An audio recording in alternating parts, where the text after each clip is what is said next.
Welcome back to Never Famous, where today we're reacting to a video trying to figure out if my generation will be able to afford things in the future, rent, homes, all that stuff. So please hit the like, comment, and subscribe. This is Never Famous. I'm thinking of quitting a job that I love because I can't afford to live. I wish that I could just have a job and do my job and go to work every day and it would just pay for life. It would pay for a roof over my head, it would pay for food on my table, it would pay for medical bills, it would pay enough for me to save money so I could retire one day, basic things that we were told to pursue in life and that we would have if we had a job. But that's not the case at all. If I were to stay at the job that I have, I will never buy a home. I currently don't save any money. I won't be able to save. I 47% of my income goes to rent currently, which is just so unsustainable. Yeah. So when I saw this, I thought about you. I'm gonna be honest because she said something at the end. Because I remember we had a conversation similar to this, and you were saying that you were like, oh, if you can't afford it, like if you can't afford your rent or whatever like that, just move to like a place with some cheaper rent. Or like I've heard people say like, oh, why you don't just get a better job, shit like that. But that part I didn't hear you say. But it's like, bro, it's hard, bro. This shit is hard to find a better job that pays you X amount in the time that we live in today.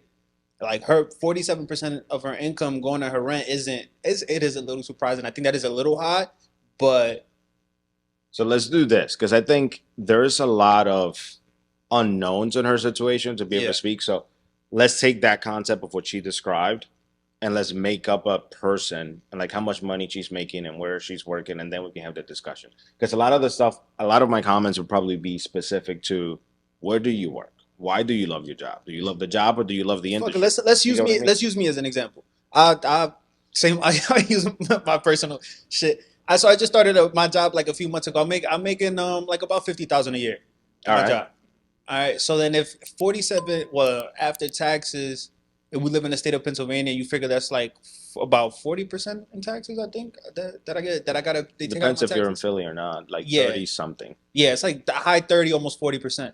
Yeah. So you figure if if I work 40 hours, my check after taxes is somewhere, it's like about like $600, something like that, after taxes, A month, a week, a week. a week. Okay, so like 2,400 a month, Yeah. roughly. All Yeah. right, No overtime, no nothing. all right. Right. So 40, how much was that? That's 2,200 a month, or 24. 2,400 a month. Sorry. Yeah. So half of that would be what, like 47. Let's say that would be about $1,100, 1,150, something like that. That's not Mhm. an exact number, but let's say 1,100. That shit, that's tough. And I'm using me as an example. I gotta drive to work every day. I gotta spend gas. I gotta pay my car insurance. I gotta pay for my car. I gotta pay Mhm. all this other shit. Like it's hard to survive in today in America. Like this is the type of shit I be arguing about with my dad, because my dad is like, oh, you gotta get your shit together, and it's like I'm trying, but it's in the space that we live in. Shit is just so So expensive. then my question would be, what is it that you want to do that you're not able to do? Well, yeah, because that was her whole thing. So for me, shit, I honestly the only thing, but she's saying necessity stuff in my shit, because I didn't say how much I pay in rent, but for me, the only thing I would say, like, I would like to travel a little bit more, but that's not a necessity of based off of the things that she Yep. said. So it's like I guess maybe myself wouldn't be or like I might want to live somewhere a little nicer or some shit like that, but then my rent will be higher. You know what I'm saying? So it's like I don't know. It's a give or take. I think it comes down to one or two things. And I think to make it, and I don't even want to say in America, I think you make it anywhere if you're going to possibly save money to be able to do something with it in the future, which is some of the things she hinted at. Yeah. You need to do one or two things. It's either live below your means, Yeah. so spend less than you make, or make more money so that you can spend less than you make. So like those are the two scenarios, period. Doesn't matter where you work and what you do.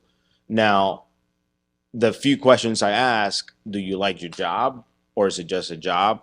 Do you like the industry that you're in? Like what do you like about it? And why do you have to be tied to that specific job? Is it unique enough that's the only place where you can use those skill sets? Is it the only kind of job where you can do what you do? Is it like that unique of a job that Like speaking about me per se, no, it's some shit that like it's some regular shit. Like anybody can do my job. My shit, it's just easy. It's comfortable. It's Yeah, cool. but because I feel like right now you're technically making above average for most people. Most people in America right now, like think like the average salary is like 42,000, and they make it work. Yeah. I think what would often happens is you either live in a place where that may not be sustainable, and if I had to take a guess, you probably living in a city where you pay more taxes than where you actually work at. If you work in a town that's different than Philly. Man, probably. I ain't gonna lie. Yo, I'm gonna keep the shit 100. When I see my checks and like, and I look at the breakdown of my check and the taxes and all this shit, I be thinking about moving. I'm like, yo, I want to get the fuck out of You here. see, but like that kind of hinted at something, and that's oftentimes what I hear from people. Like I hear, especially in my industry, a lot of people that are that live like in LA or New York, and they're trying to break into like the fashion industry or entertainment or anything along those lines. What will often happen is they may even have a great job. They may be making 60, 70K, like decent job. The problem is that's for you to sustain it in the lifestyle that you want to live, because then you want to live somewhere cool. Not, I'm not just talking somewhere safe or nice. I'm talking like instead With of a saying good view I'm and all gonna, this other shit. yes, I'm like you spending 3 grand a month in rent, and I'm like you can't do that living off like 60, 70K a year. Like it's impossible for you to sustain that lifestyle. And it's the same case for any scenario. And like if you're just one person, if I'm in your shoes, I'm like, all right, if I'm making 2, 24, 2,500 bucks a month, I'm like, what do I have to do? Like, how much do I want to spend in rent, car, and gas before food? I probably would want to do it with $1,000. I'm like, where can I live for 600 bucks a month? Maybe a car payment that's 250, $300 if I need to have a car payment, and then the amount of gas. That leaves me somewhere around 1,200 to $1,400. I say out of that, I don't know, $400, $500 for food. That still leaves you with like 900 bucks. That $900, that's where you build. That's where you It's hard start as fuck to investing. build with that That's what. 900. No, it ain't. Nah, bro, it's hard, bro. It's hard because you're spending it. But what I'm saying Yeah, I is, mean, yeah. but like if you were prioritizing, even if it was like 10% of what you make, you're like, cool, this goes into savings. This goes into an investment account. Even if it's 10% of that, that's 250 a month that you're gonna be putting somewhere that is gonna be growing. Yeah. And that's what a lot of times people don't do. That first step. You know what I mean? 'Cause I agree with you because that's my whole theory is like I be talking to Vinny and shit too. I be telling him like, bro, like I feel like you got to give up something. That's something like you got to in our lives. From the way that I feel, you always gonna have to give up something. Like for me, what I'm giving up is where I live. I live in a hood as opposed to living in a nice place. Because if I lived in a nicer place, I couldn't afford it, or I'd be like shorty, like yo, this shit is fucking me up. But I'd rather live in the hood and I can live comfortable and I can pay all my bills and I can move Yeah. around how I want to. If you live in a nicer place in Philly. But I guarantee you, if you were like, you know what, I'm gonna go get a nice place around where I work at, like around where your job is, it's probably cheaper than paying the rent that you pay now, and it's probably safer than where you live now, and it's probably quieter than where it is now. Quieter might be the only one. The other two, Well, like I'm not saying literally like there, but I yeah, mean yeah, outside of Philly, because once you move outside of Philly, and you're moving into even if it's one of like the neighboring towns or suburbs, yeah. they're all within like 5 minutes from each other, and you're driving. So at that point, you go from like let's say spending $1,500 in rent, $1,200 in rent. I don't know how much you're paying. I'm just making up numbers. For the same size home, you're probably gonna spend 750 in any of the suburbs. You know what I mean? For Yeah. like a 1 bedroom apartment or something, and then that puts you within that range where you have some more money to do something with. Yeah, like my rent is super cheap, so that's my whole shit. Like I'm about to renew my lease, and I'm gonna stay there for like another year, save up, try to get a crib and shit like that.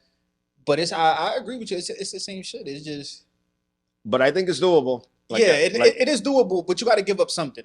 That's my whole thing. You always gonna have to give up something. Like you might have to give up some sleep because you got to work overtime. You might have to give up going out with your friend. But I haven't really like I used to be out every fucking weekend, like or not even weekend, every week, like 3, 4 times a week, 5 times a week, outside, drinking, clubbing, moving around. Yeah. Now it's like once every 3 months, 6 months, I'm outside because it's like I outside ain't shit. I'm giving up outside for what I'm trying to do here, what I'm trying to do in my personal life for this to actually grow important shit. Yeah, but I think these are the conversations that we need to be sharing and having, because I think I hear what she's saying a lot, and most people say it. But there's also this, and I kind of heard that undertone, and now I'm assuming because she didn't go into much of her personal details. I'm just using her as an example because that kicked off the conversation. There was a sense of entitlement of her saying, like, I'm entitled to live a certain lifestyle. You get what I mean? Like, she just be the standard. The way it sounded like she's describing the lifestyle that she wants to live. Hey, this should be the standard, and this is the baseline, and because what she was told. I can't meet that baseline. But it sounds like her baseline is not. I don't think it's entitlement, but it's if my whole life I've been hearing from my dad like, yo, if you work and you do the right shit, you gonna be able like be alright in life, gonna be able to buy a house and buy a car and do all that shit. And like I haven't always done the right thing. I'm not gonna say that I have, but when as I have been trying to do the right shit, it's been hard because it's like I understand the word shit is very expensive and it's hard. Shit is hard to do. So it's not necessarily. I don't think that it's 100% entitlement, but it's just like the American dream and the shit that's sold to us that when that dream was built and the things that she was taught were built and like pushed down from the 60s, 70s, 80s, where you can afford to buy a home and have a family and do all these shit at a regular job, you can't do that today. You can do that right now. At a regular job. What's your numbers? I'm gonna give you your numbers right now. I would have to be with a partner that makes at least 40 grand. No. For us to have a kid and like 1, 2, 3 kids. Now to have a kid, that's a little different. No, but that's what I'm saying. When I say a house, like that whole American dream, the whole white picket fence, the kids, the whole shebang. But like what I'm saying is like right now, because I started like exactly what you're describing. When I first bought my first house, I was making less than you were making. Like my first time I ever bought a house, I was making way below what you were making. And it's doable. Because what I'm saying is if you cut down your expenses and let's say for a year, you say I'm gonna save $800 a month. You figure out a way to like, I'm gonna finagle it. I'm not gonna go out crazy. I'm not spending any extra money. In 1 year, $800 a month is almost $10K. That $10,000, if you want to buy a house, if that's part of your goals, you can buy $150,000 house. Like your down payment, you only need what, like 3%, like FHA with an FHA, you know what I mean? You already have that. With that 10 grand that you save, you have enough to do the closing. And I guarantee you, $150,000 house, even though the interest rates are pretty high, your payment is probably going to be very close to what you pay in rent, if not less, and your mortgage. And I seen some shit that it was like I forgot. I was watching PVD pod. One of the guys was saying that like even though interest rates are high, they might get higher, and then so it's like you might as well like buy now and then when they get lower if you need to. Exactly. Yeah, but like I feel like the part that you mentioned that it's important to say is you need to sacrifice, and that means all right for the next year, I'm not going out. I'm gonna cook everything at home. I'm gonna go to the supermarket. I'm gonna make food. I'm not gonna drive like crazy because a lot of this, like for me, a lot of my money that I spend that is extra, like I probably go beyond that I need to just eating out. And that's just from laziness. It's just like sometimes I don't have time. I'm doing too much editing, and I'm like instead of stopping for an hour to cook, I'm like ordering food. You know what I mean? But if I need to hit a goal, and I'm like part of what I want to do is I want to be able to buy a house, I'll start looking for a duplex and be like, oh, I'm looking for a duplex, even if it's in the hood for 120, 150 grand. And if I can rent one apartment and live in the other one, even better. You know what I mean? If you have that mindset, like in 3 to 4 years, you have a pretty decent amount of equity in that house and you're already leveling up and you don't even know it. Yeah. But those are the type of things that I think we don't often say, and we make it sound like the American dream is dead or very, very hard to attain. Yeah. But if that was true, people like me that came from another country wouldn't be making it happen.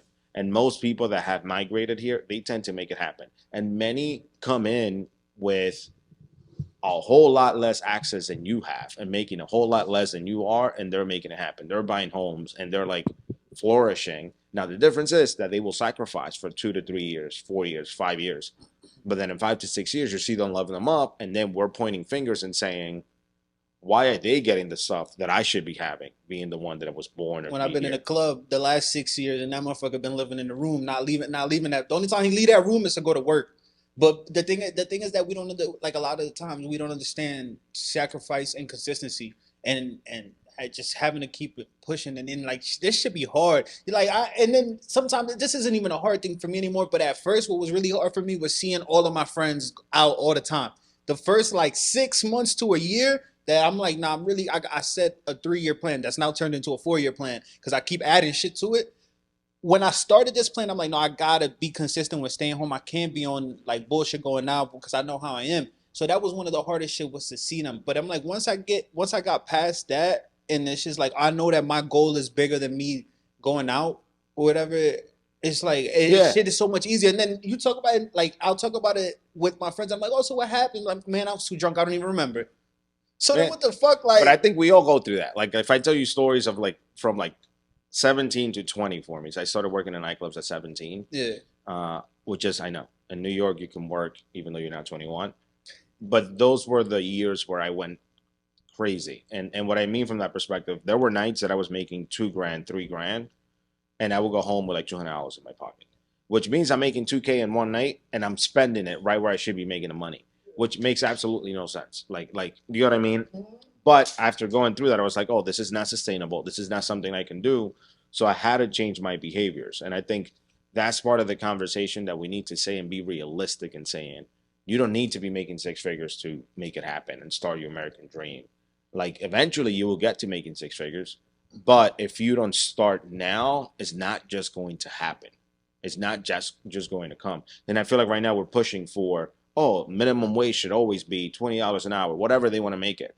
But what's going to happen if it happens, then the small lifestyle is businesses just going to go fuck. up. It's not that the Oh, business is that going to too. go up. Everything is just going to, it's another form of inflation. Like, I was like, all right, so everybody's making more money. I'm going to charge more for the same services and products that I was providing before. It's more the behavior that we have here that doesn't drive to that old school American dream kind of a thing, which is living beyond your means, putting shit on credit cards, getting into crazy debt, and then trying to find somebody to bail you out of that debt. Yeah. So let me ask you this: at 2021, what made you change your mindset and be like, no, I gotta get my life together and move smarter? Because I thought it was dumb. You just one Like day you was legit, it just was like, no, dumb. this I some think bullshit. I have read Rich Dad Poor Dad. I think might have been that book that I I've have. never read that book, but that's like Like for everybody that got their life together, they all reference this book. no, and I didn't even get my life together. But I'm like, I have read it because I remember that kind of happening, and I remember one of my friends. We kind of talked to me about multi-level marketing and another way to making money. But going to some of those conferences where even though I didn't go into it, it changed my mindset of like, oh, there's people going after it and they're trying to figure it out. Even though this kind of business is not for me, I'm like, there's a way if you like go hard at it, you can make money and you can make it happen in different ways. And like I technically bought my first house. I was working in retail. You know what I mean? Just it wasn't like I was making crazy money, and that's how I started the first house, and then just built little by little. Yeah. I mean, looking at our like numbers and shit, a lot of people that been watching the pod lately are a little older. But for the younger people that are watching the pod, that you might like, you still live with your parents or you got roommates or whatever. Like, really, if you live with your parents, stay there like as long as you can. But like you said, like that's your sacrifice. Where I know that living with our parents and in our like in our teens, to our early 20s, whatever. Sometimes like it's hard for us because we want to do our own thing and all that I'm gonna shit. say the opposite. You see, you said you gave one advice. I'd be like, don't stay there. I don't know. What I would say is stay and save. Is in like get your shit together so then you could leave and like leave into a Because you see crib what or was happening for me, it was different. I'm like, if you don't leave and do some shit on your own, you're gonna have the crutch of knowing my parents are gonna bail me out. Like for me, it was like I remember leaving. I left my house the day after my last day of high school. I was like, 'cause I didn't like being here, and I was like, all right, I'm moving. I literally told my mom 2 days before. I was like, oh, on Saturday I'm leaving. Like it was Thursday. I was like, Saturday I'm leaving, with no plans whatsoever. But it took me going to New York, going struggling, literally sometimes going to bed hungry, and then finding a way to make money, throwing money away to figure out how to make it happen. You get what I mean? Living in a bedroom, and as opposed to like I didn't have an apartment. I was literally renting a bedroom, and almost getting kicked out 2 or 3 times because I couldn't come up with the rent. So that changed my mindset of being like, oh, I got to hustle. I got to come up with the money because I need to pay this. I have the responsibilities, and you start to feel that pressure that sometimes is needed for you to be built into something. It's almost like that saying of like diamonds are built under pressure. yeah. That comes from you going through hard times. Yeah, I honestly, like, I couldn't agree more with you because I've said this shit a million times on this pod at this point. But like after my mom passed, that shit, that's what really made me be like, oh shit, like I don't got that crutch no more. So it's like, but then how do you? All right, so you have kids. How do you balance that shit? Because you also want to set your kid up in a way where like you don't want to give them everything because you don't want them to be like an entitled brat, but you also don't want them to struggle the way that you did. I don't know because I think my situation is interesting because I don't think I struggle in the same way. Um, In the same way as what? like because I went through being walled off when I was very very young, and then my parents lost it all, and then I was like, so I went from living when I lived in DR, I lived in a house. The balconies alone, and we had 9 balconies. That's how tiny of a house it was. Uh, so that's kind of like how I grew up until like I was 8, 9, and then one day, and this is how it happened. It was like one day in 2002, I get back home from school, and my mom and dad was like, "Cool, pack a bag. We're leaving tomorrow morning." And that's how I came to America. It was like, "Don't say goodbye to your friends, no nothing," because my dad' business had gone under. So then I went from that to me, my mom, my dad, my sister, and my grandmother living in one bedroom in New York, and it's like starting over. So that's why I think my mindset of like struggling, I was like, so I grew up having it all, but even while I kind of had it all, I still remember that my dad made me go to work with them since I was like 5. Since I can remember, I've been working. So it's not like I've That's never worked. crazy. I've known you for basically my whole life, and for like I never knew this story and shit. So that's crazy to hear because like obviously I've known your parents for forever. So it's like to see them now and to think that like they were better than they are now, but they were able to bounce back. Like it might not be in the same where they once were. I don't know that I don't Mhm. know that none of their stuff, but they definitely aren't in a bad place either. Like they were able to bounce back from the one bedroom in New York type shit. You know what I mean? Yeah, So and I like think that's I think it was more of the mindset. It was like, oh, like family and like you help. Like our mindset was like, oh, as long as we're a core and as a family, like you can kind of make it through everything. And yeah. that was kind of like the mindset behind it. But it was also the mindset of like whatever you're doing, which is kind of like what Mom's been told me. If you're gonna do it, you're gonna do it right, even if you don't like doing it. And which is something that I don't think is gets told that often. That means even if you're gonna have a job you don't like, you're gonna become great at that job.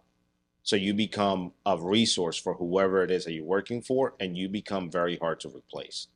And if you approach most of the things you do with that mindset, it's easy to start to excel in things or like start to come up above the rest so that when certain opportunities present themselves, they're often either presented to you or they give you the opportunity to take it or you position yourself in a way to take it. Or when you fuck up, they'll hold you down and they got your back. Yep. Both things are true. I've experienced both things at this job. So so Yeah. it's like but I honestly I didn't approach it like that. I like no, but like I've heard it before. I've heard it said, but I just never like how do I just it just never stuck with me like that. That's that thing of really well, like what you just said right now. I can't repeat it. Um, fuck, I lost my thought. We gonna That's all wrap right. this shit up. All I'm saying is I think the American dream is doable. Is there and you can make it. I think many people are making it happen. I think so many people are doing it. I think sometimes we get distracted because we see social media and we're like chasing this perfect life that people portray on social media when Yeah, in reality it's not bullshit, really that perfect life. Uh, bullshit. so don't pay too much attention to that kind of stuff. Like look for people either in like in your local community or somebody that you know personally that's making things happening in a way that you enjoy what they're doing. And I don't even it doesn't even have to be something like massive. It can be, oh, they're working maybe as a husband and wife. Ask them questions. How do you guys make that dynamic work? I do that shit all Which the is stuff time. like that that Yeah. people don't like talk about. They don't hear it, and you always hear the husband and wife splitting up, or like we can be around each other, blah blah blah. But you know a bunch of people that are like they work together, they're with each other all day, every day, but those kind of stories never get highlighted. And like I think you probably get more value out of that as opposed to looking at things like social media that way and be like, that's the type of lifestyle I want to have because they're like painting a picture that's not really true. Yeah. That's why I'm always asking questions, especially like do you like off mic or whatever, like people that are different like that are parents, like different things that I'm interested in or that I want that I like you said that I want to do. Like I want to become a parent, so I'm talking to parents like, yo, how do you do this? How do you do that? Or I'm talking to you about media shit or whatever. So that's definitely that's great advice, honestly. But yeah, so please hit the like, subscribe, drop a comment down below. Let us know how you guys feel about this. 40% of her income goes to just rent. Is it just her, or is it the state that America's in today? I'm interested to know how you guys feel about this. So please drop a comment and let us know how you feel. This is Never Famous.